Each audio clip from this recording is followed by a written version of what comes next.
आज हम बात करेंगे aquatic and hydrospheric ecosystem and its productivity के बारे में। तो अगर हम अपने टाइटल में वर्ड इक्वेटिक की बात करें तो इक्वेटिक जो है वो किससे रिलेटेड होता है, वाटर से, पानी से। इसी तरह से हाइड्रोस्फेरिक इकोसिस्टम कौन सा वाला इकोसिस्टम है, वो इकोसिस्टम या हम कह सकते हैं कि वो सिस्टम जिसमें हम कहते हैं कि लिविंग और नॉन लिविंग कंपोनेंट्स आपस में मटेरियल्स एक्सचेंज करते हैं, या फिर हम कहते हैं कि वो आपस में क्या करें, वो एनर्जी को ट्रांसफर करते हैं। और ये सारा का सारा कहाँ पर होता है, विद इन वाटर। तो इस तरह का जो सिस्टम है उसे हम कहते हैं हाइड्रोस्फेरिक इकोसिस्टम। और लिविंग और नॉन लिविंग, लिविंग कहा जाता है जानदार अशिया को, जैसे यहाँ पर अगर हम बात करें तो बैक्टीरिया, इसी तरह से एनिमल्स जैसे कि हम फिश देख रहे हैं। इस तरह से हम देख रहे हैं कि जो प्लांक्टन है, एल्जी, ये क्या है, लिविंग। और अगर नॉन लिविंग की बात करें तो जैसे रॉक है, इस तरह से हम देख रहे हैं वाटर, एयर, तो लाइट, ये क्या है, ये नॉन लिविंग कंपोनेंट्स हैं। अब हम देखते हैं कि लिविंग और नॉन लिविंग कंपोनेंट्स जो हैं वो आपस में मटेरियल्स, और इसके साथ साथ हम देखते हैं कि वो एनर्जी ट्रांसफर करते हैं, और ये जो मिलकर सिस्टम बना रहे हैं उसे कहा जाता है हाइड्रोस्फेरिक इकोसिस्टम। अब जब हम हाइड्रोस्फेरिक इकोसिस्टम की बात करते हैं तो हम देखते हैं कि जो वाटर है उसको भी फर्दर हम देख सकते हैं कि दो तरह का होता है। उसमें एक जो है उसे कहा जाता है सॉल्ट वाटर। सॉल्ट वाटर वो वाटर है जो कि सी में, समंदर में मौजूद है। इसे सॉल्ट वाटर क्यों कहते हैं, क्योंकि यहाँ पर सॉल्ट की कंसंट्रेशन, या फिर हम कहते हैं कि इसमें जो नमकियात हैं उनकी जो मिकदार है वो ज़्यादा होती है। इसके अलावा हम देखते हैं कि जो हमारी ज़मीन का 71% हिस्सा है, या फिर हम कह सकते हैं कि जो 71% सरफेस है हमारी अर्थ की, उसको कवर कर रहे हैं समंदर या सी वाटर, जो कि सॉल्ट वाटर है। इसके अलावा एक और तरह का वाटर जिसे कि फ्रेश वाटर कहा जाता है। फ्रेश वाटर वो वाटर जो कि हम कहते हैं कि रिवर, लेक्स में, मतलब ये कि जो दरिया, नदी, नाले हैं, उनका जो पानी है उसे फ्रेश वाटर कहा जाता है। अब अगर हम इसमें देखें कि कितने परसेंट है, तो हम देखते हैं कि हमारी ज़मीन का 1%, मतलब ये कि 1%, जो हमारा अर्थ है, जो हमारी ज़मीन है, उसकी सरफेस का 1% कवर करते हैं फ्रेश वाटर। अब अगर हम इसके साथ साथ कुछ फीचर्स को डिस्कस करें इक्वेटिक और हाइड्रोस्फेरिक इकोसिस्टम के, तो उसमें हम सबसे पहले बात कर लेते हैं टेम्परेचर। टेम्परेचर मतलब ये कि जो दर्जा हरारत है उसकी। तो जब हम वाटर की बात करते हैं तो वाटर में टेम्परेचर में चेंज इतना सडन नहीं आता। मतलब ये कि जो पानी में हम कह रहे हैं कि जो टेम्परेचर है वो बहुत जल्दी जो है वो ठंडा नहीं होगा या ज़्यादा नहीं होगा, या फिर जो दर्जा हरारत है वो बहुत जल्दी नीचे नहीं जाएगा, बहुत जल्दी ऊपर नहीं आएगा। तो इसका मतलब है कि जो टेम्परेचर इक्वेटिक इकोसिस्टम का है वो मॉडरेट रहता है। और जब वो मॉडरेट रहता है तो वो वहाँ पर मौजूद जो लाइफ है, और लाइफ जो है वो किसकी होगी, जैसे हम कह रहे हैं कि वहाँ पर प्लांट्स भी मौजूद है, एनिमल्स भी मौजूद हैं, तो वो जो टेम्परेचर है वो वहाँ पर मौजूद लाइफ को सपोर्ट करता है। इसके अलावा अगर हम एक और कंपोनेंट की बात करें तो वो है एनर्जी। तो हम देखते हैं कि जो एब्जॉर्प्शन ऑफ एनर्जी है वो किस तरह से होगी।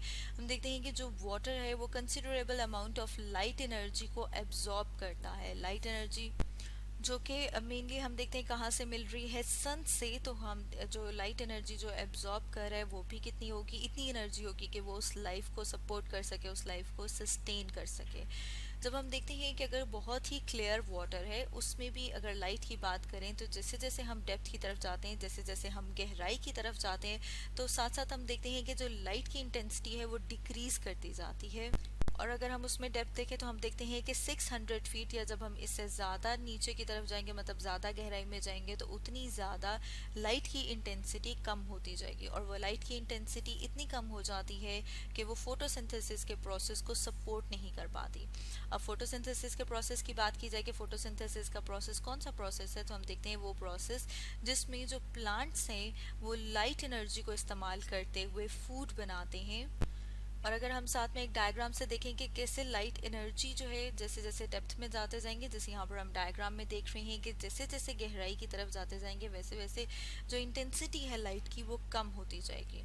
अगर हम यहाँ पर देखें, जब हम 50 मीटर में देख रहे हैं तो लाइट की इंटेंसिटी जो है वो इतनी है, जिसमें हम देख रहे हैं कि वो ऑलमोस्ट 450 से कहाँ पर आ रही है, 650 के करीब आ रही है। इसी तरह से हम देखते हैं कि जब 100 मीटर पे जाएंगे तो इंटेंसिटी और कम हो जाएगी, और इसी तरह जब और डेप्थ में जाते हैं तो इंटेंसिटी और ज़्यादा कम हो जाती है। अब अगर हम एक और कंपोनेंट की बात करें जो के हैं न्यूट्रिएंट्स, अब हम न्यूट्रिएंट्स की बात करते हैं इक्वेटिक इकोसिस्टम की, तो हम देखते हैं कि इक्वेटिक इकोसिस्टम में बॉटम के ऊपर, मतलब ये कि जो बिल्कुल निचला हिस्सा है, जैसे कि अगर किसी बर्तन की बात करें तो उसका जो पैंदा है उसे बॉटम कहा जाएगा। इसी तरह से हम देखते हैं कि जो रिवर सी या फिर इक्वेटिक इकोसिस्टम का जो बॉटम है वहाँ पर जो न्यूट्रिएंट्स हैं वो ज़्यादा मौजूद होंगे, या फिर हम कहेंगे कि वहाँ पे कंसंट्रेटेड हैं। साथ में हम देखते हैं कि जब हम बॉटम की तरफ आएंगे तो लाइट का लेवल वहाँ पर बहुत कम हो जाएगा, इतना कम कि वो लाइफ को सपोर्ट नहीं कर सकेगा, लेकिन वहाँ पर जो न्यूट्रिएंट्स हैं वो बहुत ज़्यादा मिकदार में मौजूद होते हैं। इसी तरह से जैसे कि हमने फैक्टर्स की बात की थी कि जो इसको डिटरमिन करें, जो क्वांटिटी और टाइप ऑफ लाइफ को डिटरमिन करते हैं किसी भी इक्वेटिक इकोसिस्टम में, तो वो है एनर्जी और उसके साथ साथ न्यूट्रिएंट्स। इसके साथ साथ हम जैसे हमने बात की थी कि अप्रोप्रिएट टेम्परेचर जो है वो भी बहुत ज़रूरी होता है, क्योंकि जब टेम्परेचर अगर अप्रोप्रिएट नहीं होगा तो जो मेटाबॉलिक प्रोसेस हैं वो सही तरह से नहीं हो पाएंगे। अब अगर हम प्रोडक्टिविटी की बात करें कि इक्वेटिक इकोसिस्टम की प्रोडक्टिविटी को हम किस तरह से देख सकते हैं, तो प्रोडक्टिविटी को हम देख सकते हैं कि कार्बन डाइऑक्साइड कितनी कंज्यूम हो रही है और उसके साथ साथ ऑक्सीजन कितनी इवॉल्व हो रही है। क्योंकि जब हम प्रोडक्टिविटी देखेंगे तो वो हम देखेंगे फोटोसिंथेसिस के प्रोसेस से, और जब फोटोसिंथेसिस की बात की जाती है तो फोटोसिंथेसिस में लाइट एनर्जी के साथ साथ कार्बन डाइऑक्साइड इस्तेमाल होती है।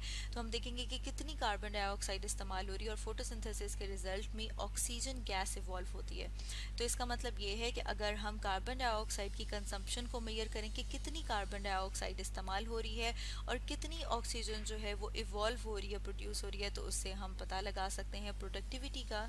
इसके अलावा लाइट और न्यूट्रिएंट से भी हम इक्वेटिक इकोसिस्टम की प्रोडक्टिविटी को देख सकते हैं कि वहाँ की प्रोडक्टिविटी कितनी है। जैसे कि हम बात कर रहे थे कि जो लाइट की इंटेंसिटी है वो डेप्थ के साथ वेरी करती है, मतलब ये कि जितना गहराई की तरफ जाते जाएंगे उतनी लाइट की इंटेंसिटी कम होती जाएगी, और जब लाइट की इंटेंसिटी कम होती जाएगी तो इसका मतलब है कि जो फोटोसिंथेसिस का प्रोसेस है वो उस तरह से नहीं हो पाएगा। तो इसका मतलब ये है कि जो लाइट इंटेंसिटी है या जो उसकी क्वालिटी है, जब वो डेप्थ के साथ फ़र्क होती जाएगी तो इसका मतलब है कि जो प्रोडक्टिविटी है, जो प्राइमरी प्रोडक्टिविटी है, वो भी वेरी होती जाएगी, और वो किसके साथ वेरी करेगी, वो लाइट के साथ वेरी करेगी। इसी तरह से अगर हम अब न्यूट्रिएंट्स की बात करें तो जो न्यूट्रिएंट्स हैं वो भी हम देखते हैं कि चेंज होते हैं किस तरह से सीज़न के साथ, और हम देखते हैं कि एक जोन से दूसरे जोन की तरफ जाएं तो वहाँ पर जो न्यूट्रिएंट्स हैं वो एक दूसरे से हम इक्वल रेशो में नहीं होंगे, डिफरेंट होंगे। तो अमाउंट ऑफ न्यूट्रिएंट के ऊपर भी प्रोडक्टिविटी जो है वो वेरी करती है। जैसे हम यहाँ पे बात कर रहे थे कि प्रोडक्टिविटी जो है वो किससे डिटरमिन की जा सकती है, लाइट से भी डिटरमिन की जा सकती है और न्यूट्रिएंट से भी डिटरमिन की जा सकती है। तो स्टूडेंट्स, आज हमने डिस्कस किया इक्वेटिक और हाइड्रोस्फेरिक इकोसिस्टम एंड इट्स प्रोडक्टिविटी के बारे में।